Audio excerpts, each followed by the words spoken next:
প্ৰাণ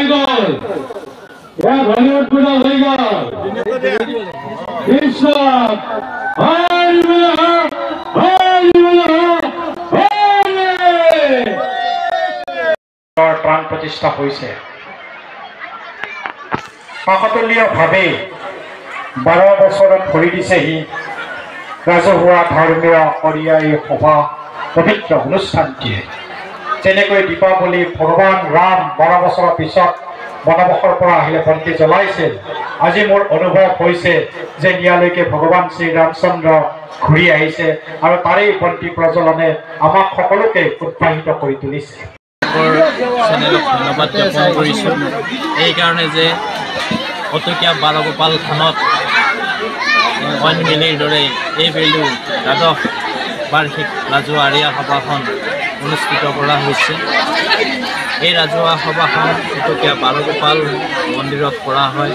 সমূহ ভক্তবান ৰাইজ আহি এই সভাখনত গোটেই ৰাতিটো ভগৱান বংশীগোপালক আৰাধনা কৰি আৰিয়া জ্বলায় আৰু এই আৰিয়াৰ মাধ্যমেৰে গোটেই পৃথিৱীখনক তথা এই অঞ্চলটোক ৰাইজখনক যাতে শান্তিৰ দ্বাৰা দি জীৱন যাপন কৰিব পাৰে আৰু ভগৱানৰ ওচৰত প্ৰাৰ্থনা জনায়। আৰু আমি এই উদযাপন কমিটিয়ে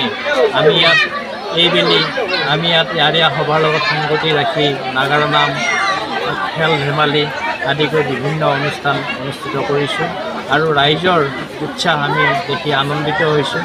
আগন্তুক দিনত এই সভাখন যাতে এখন অসমৰ ভিতৰত জাকত জিলিকা সভা হিচাপে পৰিগণিত হয় তাৰ বাবে আপোনালোকৰ সংবাদ মাধ্যমে আমাৰ সভাখন প্ৰচাৰ কৰিব লাগিব আৰু প্ৰচাৰ কৰাৰ বাবে আপোনালোকক ধন্যবাদ জ্ঞাপন কৰিছোঁ। ধন্যবাদ।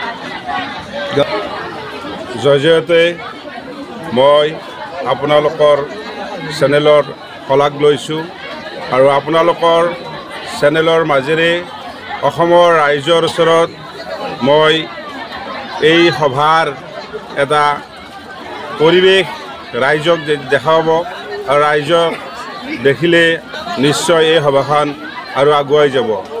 এই সভাখনৰ বয়স 12 বছৰ হ'ল।